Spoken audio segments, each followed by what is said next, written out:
Terima kasih Pak Radit, Bapak Ibu sekalian, para adik-adik siswa SMK. Ini kelas 12 ya. Jadi saya rasa nggak ada masalah tentang materi ini. Ini saya akan menyampaikan beberapa hal dan ya sedikit tambahan bagi siswa-siswa sekalian. Kira-kira nanti ketika lulus dan masuk ke dunia pertambangan, ada peluang apa saja sih yang akan dijumpai ketika bekerja ya. Salah satunya adalah wellsite geologist itu ya. Ya meskipun pada umumnya wellsite geologist ini adalah pekerjaan dari lulusan S1 ya, tapi ada beberapa kasus nanti adik-adik dari lulusan SMK akan menjadi asisten lapangan untuk membantu pekerjaan wellsite geologist ini. Oke, saya langsung saja. Nah ini bagi yang baru dengar istilah wellsite geologist, tapi saya yakin di sana sudah cukup familiar dengan istilah ini ya. Jadi wellsite geologist itu apa sih? Wellsite geologist itu sebenarnya adalah seorang pengawas. Jadi well itu sumur, site itu di samping ya. Berarti orang yang di samping sumur itu ya. Jadi ini orang yang di samping sumur. Ini adalah wellsite geologist yang tugasnya adalah tugas utamanya adalah mengidentifikasi apapun yang keluar dari lubang pemboran ya. Jadi semuanya dicatat gitu. Kalau pada kasus eksplorasi batu bara ya kita akan mencatat sampel yang keluar dalam bentuk rock cutting ya, atau serpihan bor atau serbuk bor yang dihancurkan itu oleh mata bor, atau inti pemboran yang kita sebut sebagai core. Ini tugas utamanya si wellsite geologist itu. Jadi dia mengidentifikasi si batuan yang keluar baik dalam serbuk maupun dalam bentuk core ya, keluarnya dari lubang pemboran ini. Nanti diambil, kalau dia bentuknya cutting kemudian disusun, nanti akan ada contoh gambarnya itu. Nah kemudian tugas lainnya apa selain sebagai pengawas dan mencatat itu?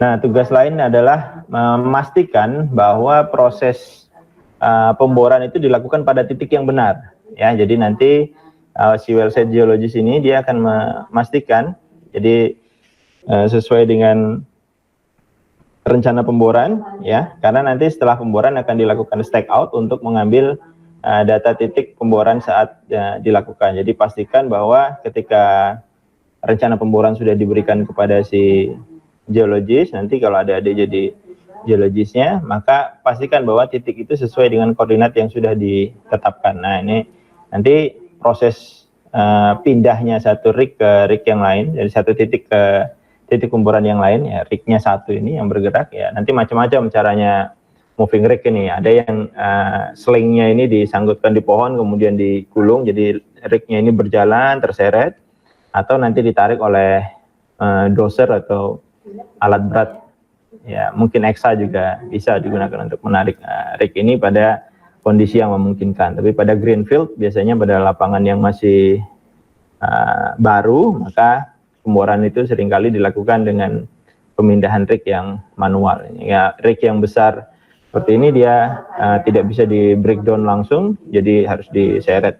Tapi ada beberapa komponen yang diangkat, misalnya dengan pompa, kemudian ada beberapa pipa yang diangkat, tidak semuanya diseret seperti itu. Nah, wellsite geologist juga berfungsi sebagai orang yang menentukan titik pemboran berikutnya yang sesuai dengan direncanakan. Jadi harus dipastikan bahwa titik itu berada di situ. Nah, kemudian apakah harus di situ atau kita akan geser ke utara atau ke selatan? Nah, si wellsite geologist itu juga yang akan menentukan nih pada eksplorasi batu bara. Jadi berdasarkan data outcrop, data singkapan, kalau titik pemboran itu berada di lokasi yang rawan, misalnya berada di tepi jurang atau tepat berada di atas singkapan ya, maka harus kita geser ke arah dippingnya, ke arah deep directionnya, supaya kita mendapatkan ketebalan utuh dari si lapisan batu bara itu. Nah kemudian nanti dari titik itu dilakukan stake out untuk mengupdate data titik pemborannya. Nah tugas lainnya seorang wellsite geologist adalah pada saat di lapangan menjadi witness atau saksi yang mengawasi proses pengambilan data logging geofisika ya. Jadi logging geofisika itu tadi kalau Pak Danis menjelaskan proses eksplorasi minyak dan gas bumi itu dilakukan dengan cara beberapa metode geofisika seperti seismik ya. Di pemboran batu bara pun kita melakukan hal yang sama menggunakan geofisika. Jadi kita membaca sifat batuan terhadap gamma ray, terhadap resistivity, terhadap density-nya ya. Itu nanti dilakukan oleh teman-teman kita dari survei geofisika ya, dan tugas kita adalah memastikan sebagai wellsite geologis itu harus memastikan bahwa pencatatan dan pengukuran data log geofisika ini dilakukan sesuai prosedur dan dengan total depth yang sesuai dengan yang kita catat sebagai wellsite geologis. Jadi nanti wellsite geologis punya catatan yang lengkap ya. Nah, logging ini dilakukan mulai kedalaman berapa maksimal ya. Jadi total depth-nya berapa.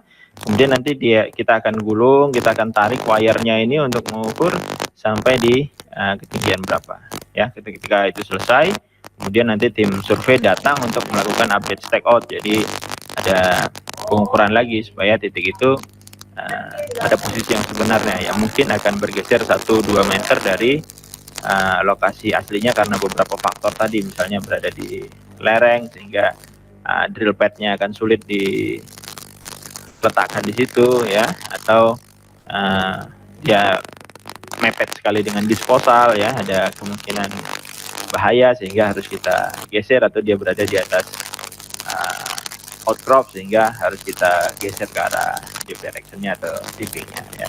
Jadi itu salah satu dari beberapa peran wellsite geologis di pemboran batu bara ya. Nah, ini peran awalnya ya menentukan titik bor. Nah, kemudian apalagi setelah itu, nah tugas si wellsite ini apa ya? Memastikan semua sampel yang keluar ini dilakukan pencatatannya dengan baik dan benar ya.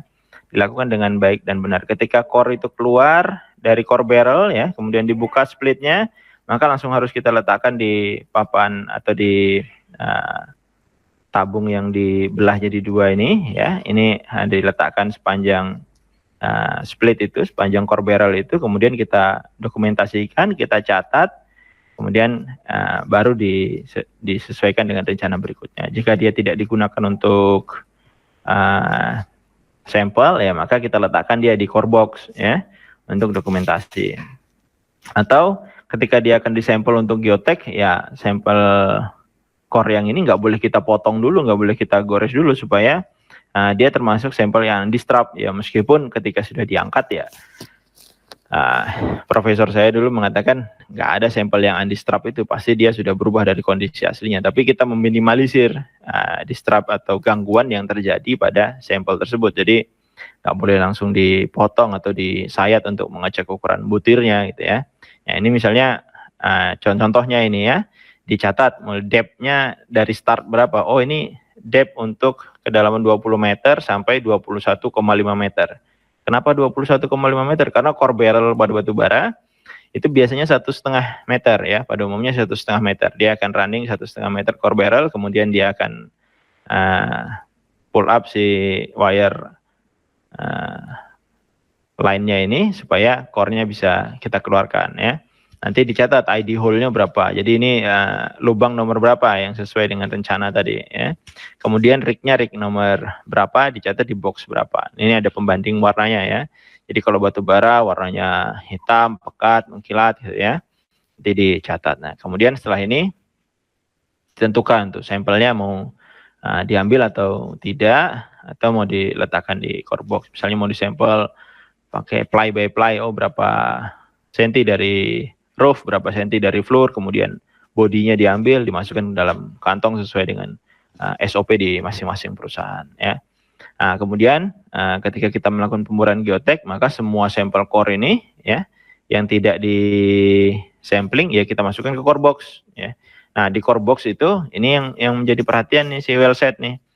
Karena saya pernah dapatkan asisten lapangan yang menyusun core box ini bentuknya S. Nah, ini kalau adik-adik perhatikan, kita punya core box seperti ini. Nah, ini kedalaman 21, di sini 22. Maka kita start lagi 22 di sebelah kanannya ya, di sebelah kanannya 22, kemudian 23. 23-nya di atas lagi. Jadi tidak 21, 22, 22, 23. Jadi nanti diurut dia di sebelah sini 21, 22, 23, 24. Nah, ini contoh penyusunan core box yang benar ya. Ini supaya urutannya ini sesuai ya, diletakkan di core box kemudian dicatat. Oh, ini ada core yang hilang nih. Ini namanya lost core atau core yang lepas tidak terangkat ke permukaan. Nah, kita catat ini ya. Karena di beberapa perusahaan kita akan punya standar namanya core recovery. Jadi well site geologist harus memastikan bahwa kontrak antara perusahaan dengan penyedia jasa pemboran itu harus sesuai ya. Kalau core recovery-nya diminta 90% atau 95%, maka dari 1,5 meter ini ya kita harus dapat 90% yang terangkat core-nya. Kalau tidak ya dia harus melakukan redrill tuh biasanya pada sampel yang jadi target, misalnya batu bara ya. Karena nanti mereka akan dibayar sesuai dengan panjang core atau jumlah core recovery yang mereka dapatkan ya. Ini contoh penyusunan core box ya. Kemudian atau core box yang lain yang sudah di data ya kita lakukan sampling. Ini contoh pekerjaan dari alumni SMK yang ada di lapangan sebagai asisten geologis nih. Ini saya kebetulan punya waktu itu asisten dari lulusan SMK di Samarinda waktu itu. Nah, kemudian dari pemboran ini sudah selesai semua, kita sudah sampai total depth yang direncanakan, semua SIM sudah kita dapatkan ya, maka kita akan melakukan logging geofisika ya. Dicatat juga logging geofisikanya nih, dilakukan tanggal berapa, oleh siapa ya, nanti nama kita sebagai well site geologist akan dicatat tuh di dalam log geofisika sebagai witness, sebagai saksi bahwa pengukuran geofisika ini dilakukan sesuai SOP ya, kemudian didokumentasikan. Jadi setiap sampel, setiap pekerjaan itu didokumentasikan. Nanti ada satu dokumen lagi selain log pemboran namanya DDR ya, Drilling Daily Report ya. Jadi report laporan pemboran harian ya, apa yang dilakukan, kapan kita melakukan pull up, penarikan pipa ini dikeluarkan lagi, kalau kita ganti mata bor dari bor yang PCD ke diamond bit ya, untuk dari melakukan sampel cutting ini open hole menjadi coring ya, maka pipa ini harus dicabut semua, kita ganti kepala ujungnya ya, supaya kita bisa bentuk tabung ini. Nah, ini kita yang menentukan sebagai well site geologist kapan kita harus melakukan pull up, kapan kita harus melakukan pull down, itu dicatat semuanya di Drilling Daily Report namanya ya. Kemudian nanti sampling untuk dokumentasi sampel cutting ini setiap perusahaan juga punya standar yang berbeda-beda ya. Ada yang samplingnya berdasarkan litologi, ada yang per running. Jadi sekali dia ngeran 1 meter, jadi masuk 1 meter, kita ambil sampelnya, kita dokumentasikan. Masuk 1 meter pipa, kita dokumentasikan lagi. Masuk 1 meter, kita dokumentasikan lagi. Jadi seperti ini diambil sampel per meter. Jadi dicatat ya dari tanggal berapa ya, kemudian geologisnya inisialnya siapa, ini dicatatnya. Semuanya terdokumentasi sehingga data yang nanti kita sajikan sebagai well site geologist untuk kebutuhan pelaporan itu data yang betul-betul valid ya. Jadi tidak diragukan lagi oleh atasan kita sebagai supervisor yang mengontrol pekerjaan kita ya. Itu penting itu. Jadi semuanya harus dilakukan secara disiplin dan transparan gitu. Nah, kemudian setelah tadi ya, jadi beberapa core yang kita temukan ya, terutama yang untuk kebutuhan analisis kualitas batu baranya ya, maka kita ambil sampel batu baranya ya, kita lakukan prosedur pembungkusan sampel seperti ini ya. Biasanya untuk kebutuhan analisis kualitas batu bara ya, perlakuan sampelnya akan berbeda dengan kebutuhan untuk analisis geotek ya. Ini contoh untuk kebutuhan yang dikirim ke lab untuk mengetahui kualitas batu baranya. Ya, jadi dilakukan sampel sesuai ply by ply. Jadi ada bagian berapa senti dari roof, kemudian berapa senti dari floor, kita ambil, kemudian kita ambil bodinya, ya kita bungkus dengan plastik atau ya teman-teman di lapangan itu sering bilang plastik lontong karena bentuknya panjang ya, dia menyerupai lontong itu ya. Jadi ya plastik yang bentuknya bisa membungkus tabung lah intinya itu, tidak selalu bentuk lontong. Nah ini fungsinya untuk apa ya? Untuk menjaga kelembapannya supaya dia tetap pada posisi yang seminimal mungkin terganggu. Jadi setiap sampel ini juga kita foto, kita dokumentasikan, kemudian nanti akan kita kirim ke lab yang menjadi tujuan dari analisis itu. Ya ini kita juga sebagai website geologis yang melakukan ini, memastikan bahwa pekerjaan ini dilakukan sesuai dengan ya, prosedur ya. Kemudian nanti kita buat list sampelnya ya. Jadi di rig ini, di titik bor ini ada berapa sampel yang akan kita kirim, dari SIM mana aja ya.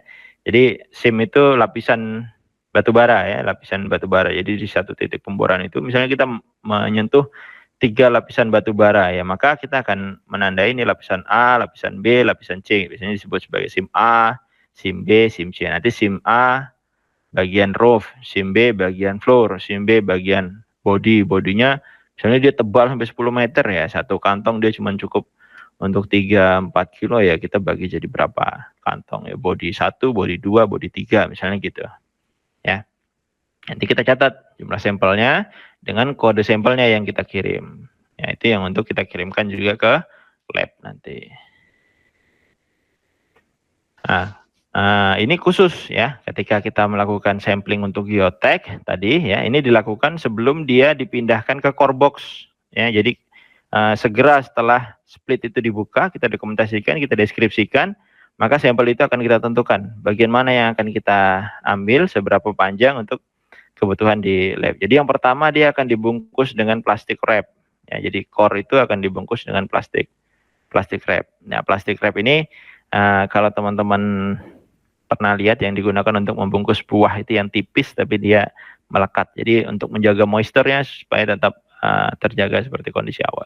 Nah, tidak cukup dengan plastik wrap, kita tutup lagi dengan aluminium foil ya. Jadi dibungkus aluminium foil ya, setelah dibungkus aluminium foil kemudian kita bungkus lagi dengan busa. Ya, fungsinya untuk apa? Untuk mengamankan dari benturan. Setelah dibungkus dengan busa atau spons, ya, kemudian kita masukkan ke dalam pipa. Nah, ini yang kita akan kirim ke lab. Jadi beberapa bulan yang lalu saya dengan Pak Kaprodi, dengan Pak Nur itu kita ada visit ke salah satu laboratorium geoteknya perusahaan di Kalimantan, perusahaan batubara. Jadi sampel yang ada di tabung ini dia masih preserve sekali, jadi suhunya pun masih mendekati dengan ketika dia diambil, ketika dibuka. Jadi kami membuka satu, kita uji dengan alat yang ada di situ, ini betul-betul terjaga sampelnya. Jadi kalau prosedur ini dilakukan dengan baik, maka sampel itu akan mendekati kondisi aslinya ketika dia diuji. Dan ini penting ya, karena ketika kita berbicara soal geotek, maka itu kita berbicara dengan keselamatan pertambangan yang berhubungan dengan nyawa teman-teman kita yang ada di tambang nanti. Ketika hal ini dilakukan dengan sembrono, maka dampaknya akan besar sekali ya, keselamatan tambang. Kalau lereng tambang itu tidak didesain dengan baik ya, ketika dia longsor itu di situ ada 3-4 fleet itu, itu tertimbun semua, maka ya berapa orang yang akan kehilangan anggota keluarganya di pekerjaan itu ya. Jadi ini pekerjaan yang bukan hanya membungkus batu, tapi ini adalah prosedur yang harus dilakukan dengan baik dan benar itu ya. Nah, kemudian tadi sampel-sampel yang keluar itu tadi, baik cutting maupun coring, kita catat di lembar log pemboran ini ya. Kita catat, ini catatan manual ini catatan manual, kita catat dia tanggal berapa, kemudian dilakukan oleh well site-nya siapa, rig nomor berapa ya, lubang bor nomor berapa, kemudian kita catat dia running dari kedalaman berapa sampai berapa, dapat litologi apa gitu kan, nanti kita catat di sini dengan pengkodean masing-masing ya. Misalnya kita menggunakan standar JORC gitu ya, maka nanti kita akan punya kode yang berbeda-beda ya. Ada juga yang tidak menggunakan kode seperti ini tapi cukup dengan deskripsi ya. Biasanya kalau dia JORC maka dia akan menggunakan kode-kode khusus nih ya. Kemudian nanti kita catat RQD-nya, Rock Quality Designation-nya ya. Jadi si core tadi yang baru keluar dari core barrel yang dibuka splitnya tadi, yang ini, ya ini kita catat nih, ada berapa retakan yang terjadi, berapa yang utuh ya, nanti kita ukur persentasenya berapa nilai RKD-nya, nanti kita catat itu untuk kepentingan desain geotekniknya juga ya. Kemudian kalau bor itu bor miring, maka kita catat juga angle of axis-nya, jadi sumbu pemboran itu dengan kemiringan berapa, supaya ketika dia dimodelkan ya dia akan sesuai dengan kemiringan itu gitu ya. Akan berbeda itu antara yang miring 2 derajat dengan yang miring 10 derajat dengan yang betul-betul vertikal itu. Kondisi pemodelannya akan berbeda. Nah, ini tugas kita nih, dicatat di lapangan log pemboran. Ya, kemudian setelah log geofisika ini dilakukan, ya tadi kita sebagai witness-nya untuk menyaksikan bahwa ini dilakukan dengan baik dan benar, maka selanjutnya akan keluar nih data ini, ya data pemboran ini, data log geofisika ini. Nah, dari data log geofisika ini, ya nanti akan kita lakukan picking nih, geologisnya akan melakukan penentuan mana sih zona batu bara, mana zona batu lempung, ya mana yang jadi overburden, inner burden, kemudian mana yang jadi coal-nya, ada berapa split di situ, ya kita konfirmasi lagi dengan data log pemboran yang ada di atas ini tadi. Nah setelah kita konfirmasi, dia sudah terkonfirmasi, maka kita akan punya satu log namanya log reconcile, ya. Jadi dia gabungan antara log bor dengan log geofisika. Nah ini yang data yang akan kita gunakan untuk memodelkan. Dari log bor kita memastikan litologinya, ya. Dari log geofisika kita memastikan depth-nya, kedalamannya. Ya, ini namanya log and reconcile. Nah, dari reconcile ini yang kita laporkan menjadi satu database besar untuk melakukan pemodelan sumber daya dan kebutuhan penambangan lainnya yang ada di pekerjaan pertambangan. Ya kira-kira gini. Bisa nggak sih Pak lulusan SMK jadi well set? Saat ini saya kurang banyak memantau ya. Yang saya tahu kebanyakan saat ini adalah lulusan-lulusan S1. Tapi beberapa kasus di lapangan, mungkin Bapak Ibu dosen yang lain juga pernah menemukan rekan-rekan SMK ya, yang di training, dilatih dengan pengalaman yang bagus untuk jadi well set geologis juga. Ya, ada juga beberapa yang mampu untuk melaksanakan pekerjaan well set geologis ini. Intinya ketika teman-teman siswa semua mau belajar, ya ini pekerjaan yang mungkin dilakukan oleh teman-teman semua. Ya, tapi biasanya awalnya akan dimulai dari asisten lapangan dulu. Itu. Saya rasa itu yang bisa saya sampaikan. Pak Radit masih monitor, saya kembalikan ke Pak Radit ini. Baik, terima kasih Bapak Subhan atas laporannya. Ada yang mau didiskusikan mungkin dari rekan-rekan ada SMK, silakan.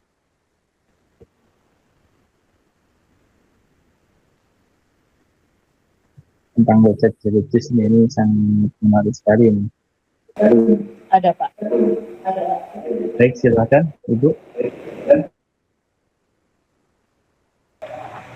Tugas dari website tadi kan ada drilling daily report. Ya. Itu dikatakan kalau misalnya kalau ada perubahan daripada matabor atau ya harus mengangkat pipa atau turunkan pipa, itu tuh apakah tugas website itu hanya perlu mencatat atau dia sendiri yang memutuskan kapan pipa itu diangkat, kapan mengganti matabor dan lain sebagainya Pak. Sementara di area pemboran kan ada geologis dan juru bor gitu Pak. Sekian.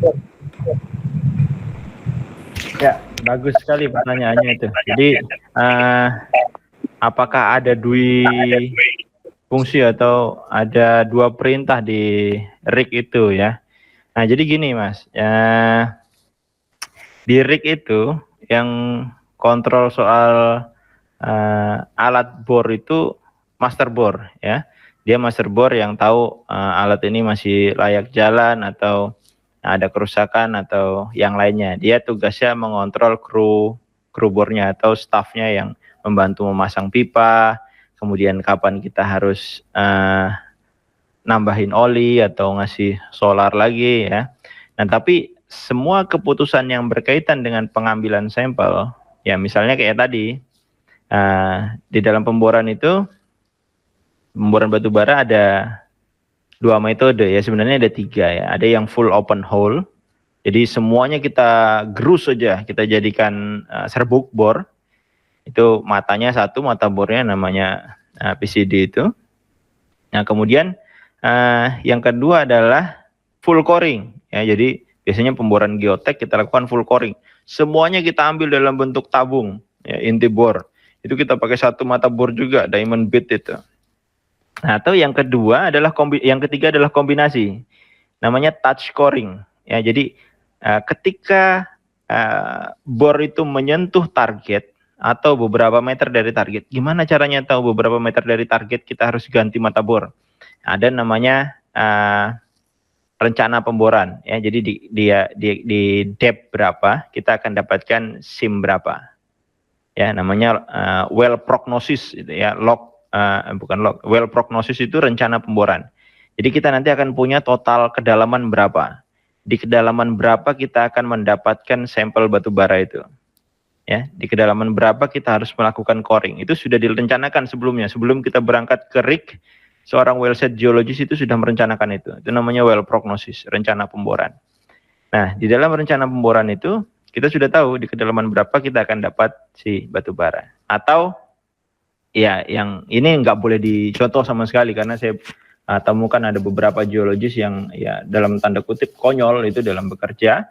Artinya dia tidak melakukan perencanaan dengan baik, sehingga dia bingung apakah ini sudah menyentuh sim yang jadi target atau belum, sehingga justru ketika dia yakin dia mengenai batu bara, dia gerus dengan metode touch core, tapi dia belum yakin apakah ini simnya atau bukan, dia gerus terus sampai hampir habis baru dia coring. Ternyata yang dapat malah batuan alasnya atau floornya, sementara si simnya hanya dapat sedikit. Nah, itu pekerjaan yang jadi buang-buang waktu, buang-buang biaya, dan jadi sia-sia. Nah, kembali ke pertanyaan tadi, ketika kita akan melakukan penggantian mata bor tadi, apakah itu keputusan dari master bor atau keputusan dari well set geologis? Karena penggantian mata bor itu tujuannya adalah untuk mengambil sampel, dan sampel itu adalah tugas dari well set geologis, maka perintah untuk mengganti mata bor itu adalah perintah dari well set geologis. Di satu rig ya, ketika well set geologis bilang stop, maka master bor harus ikut stop, berhenti bor.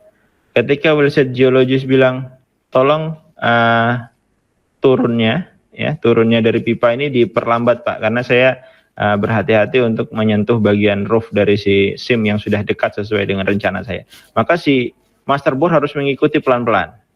Dia nggak boleh jalan terus masuk tanpa keputusan dari si well set geologisnya ya. Jadi well set geologis yang akan punya kontrol penuh di operasi pemboran tersebut ya. Kapan kita akan pull up untuk mengganti mata bor, kemudian kita pull down lagi. Nah, kemudian ketika misalnya ada water loss ya, jadi airnya itu hilang masuk ke dalam pori-pori, entah pori-pori si batu bara atau pori-pori si batu pasir, atau ada fracture, ada retakan di dalam, maka sebelum pipa itu ditambah lagi untuk running ke kedalaman berikutnya, maka harus ditutup dulu ya.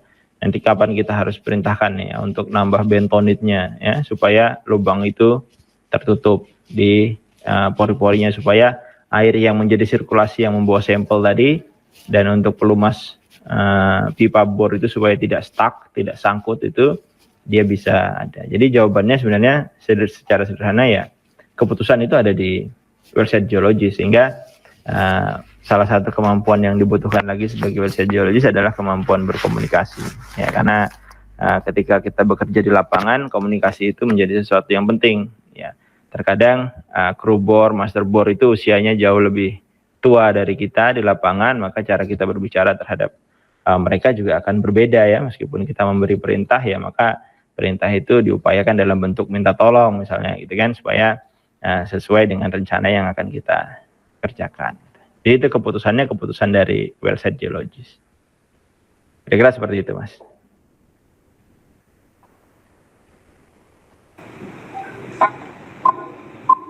Terima kasih Pak Subhan atas jawabannya. Oke. Saya kembalikan ke Pak Radit lagi. Monggo Pak Radit.